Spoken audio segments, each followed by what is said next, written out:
Assalomu alaykum azizlar. Bugun Shvetsiya davlatida dam olish kuni. Yakshanba biz oilaviy aylanishga chiqdik.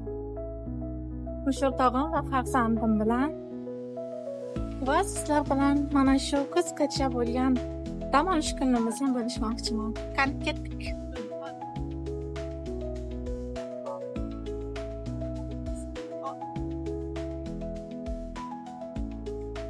Azizlar, mening turmush o'rtog'im 13 yil mobaynida Yevropa davlatlarining turli xil joylarida yashab, ham o'qib, ham ishlab kelgani. Shuning uchun bugun sizlarga ulardan ozgina foydali maslahatlarni olishga qaror qildim. Yevropaga, Skandinaviya davlatlariga kelmoqchi bo'lgan yurtdoshlarimizga qisqacha lifehack. O'qishga kelmoqchi bo'lsangiz, o'qish. Universitetlar juda ham ko'p. Birinchi masalada o'sha universitetlarni sizga grant beradimi yo'qmi? O'sha narsani oldindan bilib oling, chunki bu yerlarda kontrakt juda ham baland. Ishga kelmoqchi bo'lsangiz, tabiiyki o'sha ishga kirmoqchi bo'lgan sohangiz, IT soha bo'ladimi, injiniring bo'ladimi yoki iqtisod, o'sha sohalarda yetarlicha kompetensiyangiz bormi, yo'qmi?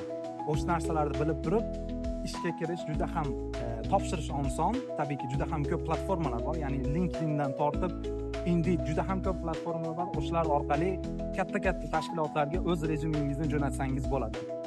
Mana azizlar, turmush o'rtog'imdan Shvetsiya davlatiga kelish haqida qisqacha bo'lsa ham o'zini maslahatlarini eshitdingiz. Sizlarga ozgina bo'lsa-da foydamiz tekkan bo'lsa, biz xursandmiz.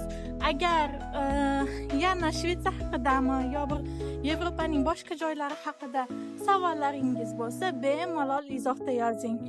Haqida videolar sizga qiziq bo'lsa, albatta bu narsani kommentga yozib qoldiring va sizga iloji boricha qo'limizdan kelgancha o'z tajribalarimizdan bo'lishib, sizga yordam qilishga harakat qilamiz. Salomat bo'linglar. Hay, salomat bo'linglar.